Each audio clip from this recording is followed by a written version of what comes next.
Now we're going to start the section on drug detection. One thing you have to be aware of is that you're almost always being watched. Whether it's a friend or an enemy, you have to be aware that they are watching you. When you go to a school or you go to a drug rehabilitation center, it's very important that you make the folks there feel like they're part of the team and that you're there to help them with whatever problem they may be having at their facility. This is the drug search at a local rehabilitation center. These people check in voluntarily. They're trying to get straight. They call in the sheriff's office to make sure that they didn't bring anything with them or that they've acquired it while they've been there. You can see the close quarters the dogs are working in. You can see that the dogs, for the most part, are friendly. Not all the dogs are friendly, but they do tolerate being in closed spaces without being a threat to anyone.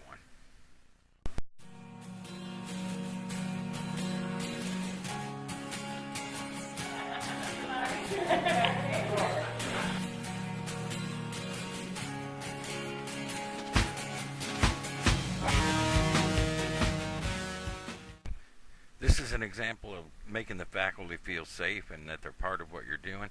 And also, if folks have questions, answer the question to the best of your ability.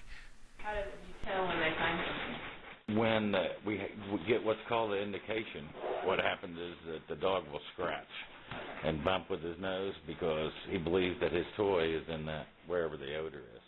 The dogs are trained to find heroin, marijuana, cocaine, and meth. And they're not looking for the drug. They're looking for, she's got that towel, they're looking for that towel. Because we take these towels and we associate the towel with drug odor. So that's what the dogs try to find.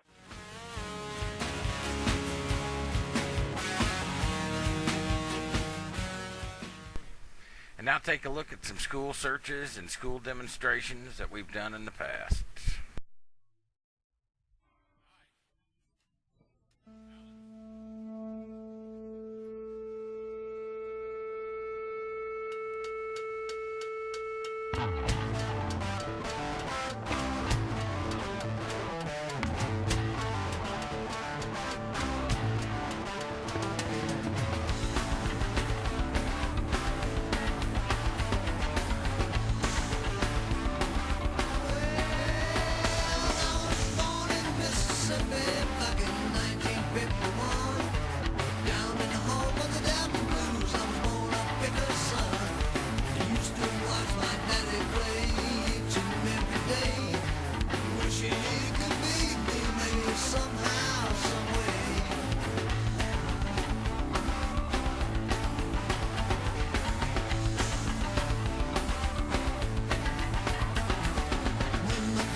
Drug detection is one of our most important tools, but the canine program is a multifaceted program. It's important that you go in there and you don't try to hype up at the administration. It's not in your best interest to present this as a moneymaker. When you present the dog program to the administration, present all of the aspects of having a dog without hype or drama. Create a realistic expectation of the dog program. This will keep you on good terms with everyone, even if they oppose having a dog program. let's get started. Let's get it.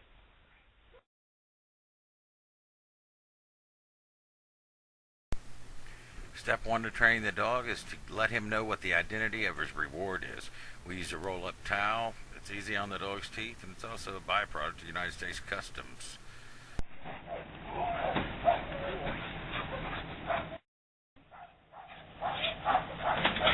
Good boy. Good boy. Good boy.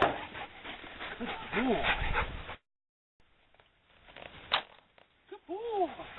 Good boy. Good boy.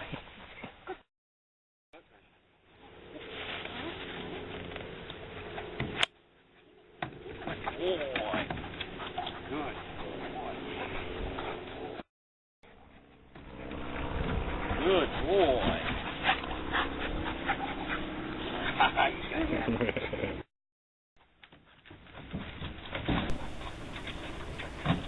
Good boy. Always be sure that the areas you train in are safe for the dog. He can't be trained if he's injured. Now let's talk about what we saw in the video clips before this. You'll see the dog is being presented with this towel and then a small problem. How do I get my reward? He goes over to the barrel, he grabs the towel, he goes back to the handler, and he gets praised and played with. The obstacle or problem presented to the dog gets harder as the steps progress. You'll notice this time that the towel is thrown up onto the second barrel. Little dog climbs up, gets the towel, comes back to the handler, and gets played with. Every time the dog solves a problem and gets his reward, the handler plays and praises him. Good boy. If you keep watching, you'll see that this builds the dog's drive or intention. It makes him want to solve the problem in order to pursue his reward. Good boy. Good boy. The praise and attention or playtime is why the dog seeks out his reward. Again, the problems progressively get harder each time the dog is sent out to do something. In training, the reward is always taken by the dog from someplace or someone else and brought back to the handler so that he can be played Good with. boy.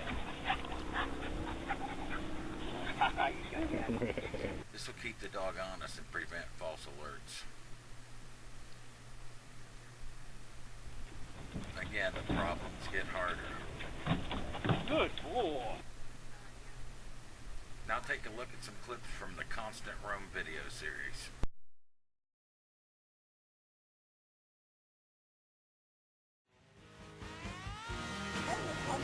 Michael McGuire, Harrisburg Sheriff's Office, and I'm the handler out of Canine Act. Well, it's Saturday night and Mama's been a-itching. They're running late for the show. The kids will be staying at Grandma's for the Deputy J.P. Williams, Claiborne, S.A. Well, Billy and Bonnie are headed to the city. They want to have a good time. With the full tank of gas, their truck will be rocking. Roger Ellis, Claiborne Sheriff's Office. Deputy Harper, Claiborne Sheriff's Office.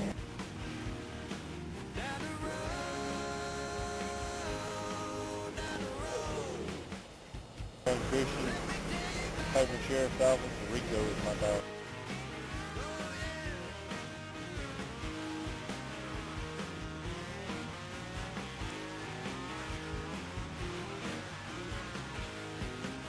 Well, they get to the drive-in and the movie's done started.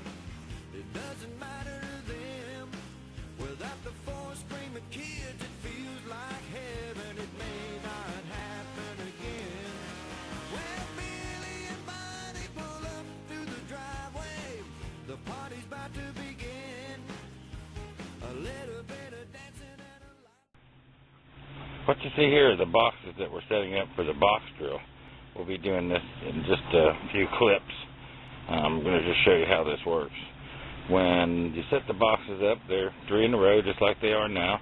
And then when they get moved, they get farther apart and farther from the starting point, which I'm standing at the starting point with the camera. Then you'll move them the second time, and that'll be farther apart and farther from the starting point. Just wanted to make sure that you understood how it was done. Once we get the drugs in the box, we leave the drugs in the box. We don't move it from box to box. We simply move the box with the drugs in it into a different position in the lineup. We do this so that we don't get a residual indication by the dogs, because if we put the drugs in one box and then move them to the other, the dog is still going to indicate where the drugs were in the original box. This is drug detection section 2. In section 1, we taught the dog the identity of his reward. By giving him simple problems to solve to get it, we taught him what it was we wanted him to look for. In this section, we will give the reward a scent identity, and we will do this using a simple box drill. It takes 3 boxes, 2 empty, and the third box we will put a probe in. This probe contains marijuana. We use a probe so they can't get it in their mouth. And then we take another section of box and we make a false bottom in the box. So when the dog puts their head down in this box to get their reward, they smell marijuana. And so from now on, the reward will not only have a visual identity, but it will have a scent identity. And this will enable us to teach the dog to hunt for his reward without being able to see it.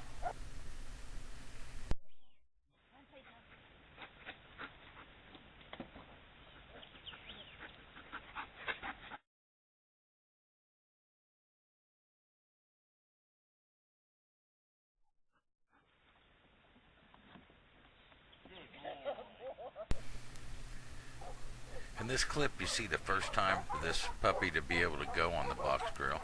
As you can see, we give him the visual. We throw it in the box and let him get it out. Using the box with a marijuana probe in it not only gives the dog a problem to solve because he can't use his eyes, but it also gives him an environment to smell the marijuana and identify that with his reward. Now, this is his second time. He knows that it was in the first box. That's memory.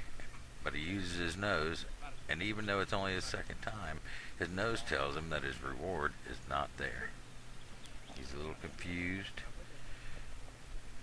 Brian's guiding him a little bit. Now watch what happens when he smells it. So now we have established an identity of the reward with the scent. If you notice the setup of the boxes, they're getting farther away from the dog and they're getting farther away from each other as the drill goes on. This is our candidate's third time. He's out looking in the boxes. He's using his nose and physically checking, but he's also using memory. And this will come into play later. Dogs actually can remember the places where they find their reward. And this works on vehicles, in houses, and it gives them a base knowledge to search from. Come here. If you watch these two older dogs, you'll start to see that they've done this drill enough times that they're beginning to get a little bit tired and a little bit frustrated. If the training is done improperly, then they will become destructive in their efforts. And at this point in time, you have to go back and really work to take out that destructive attitude.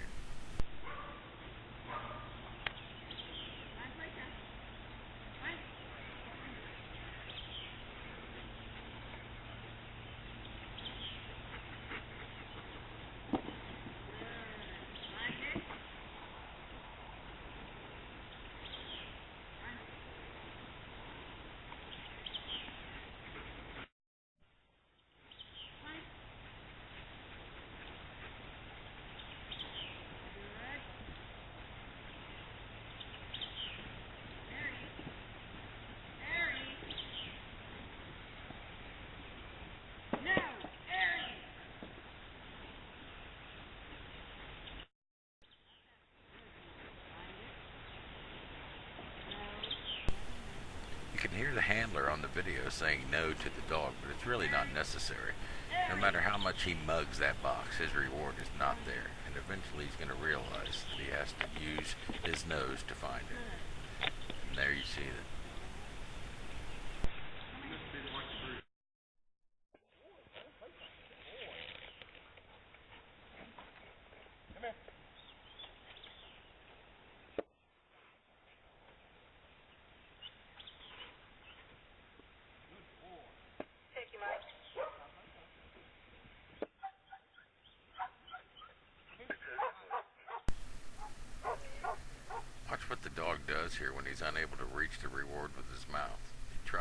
get it using his foot.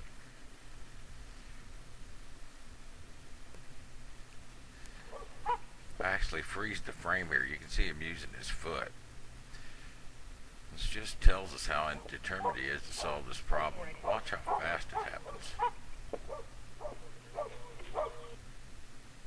Things happen fast, and you have to know what to look for and see it when it happens.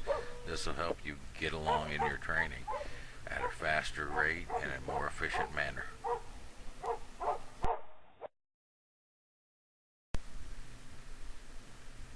As you watch the things that we did in the very first session, you can see that he's already trying to use his foot in this clip. Good boy. See him right there trying to grab his reward with his foot? That's exactly what we want to see.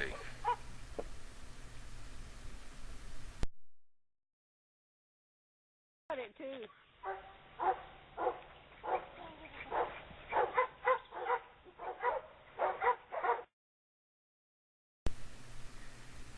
Ask yourself what this dog is saying to us.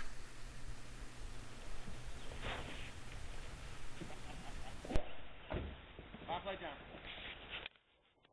No, time playtime.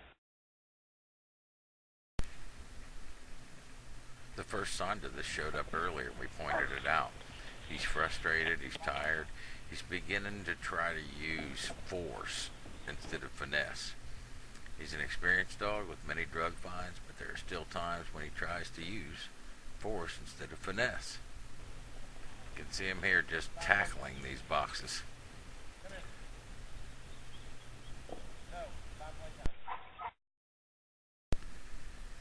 Because of the way the drill is designed, only using his nose in combination with his movement will bring him reward. The handler doesn't have to be involved with correction. The dog will teach himself that finesse, not force, will win the day. Because when the dog overcomes the urge to use force alone, he rewards himself. Here's the same dog at the beginning of the drill. Notice he's using finesse.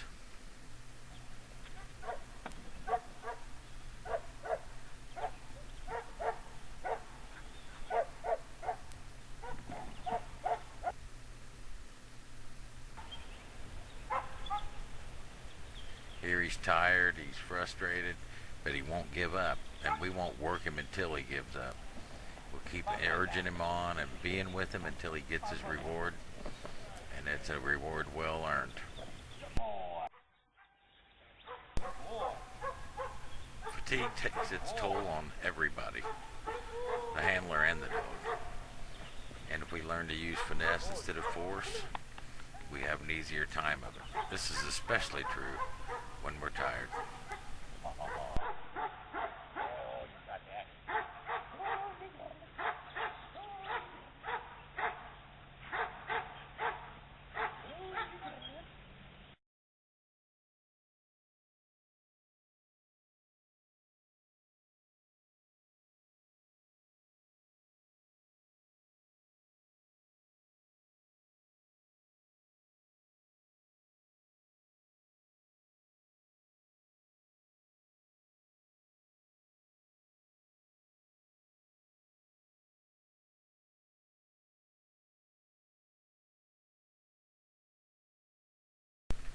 The simple box drill teaches multiple skills to the dog. It teaches him scent identity. It teaches finesse. It teaches endurance. It teaches honesty through self-reward. The simple box drill works for dogs at any level and should be used to maintain the dog's foundation training.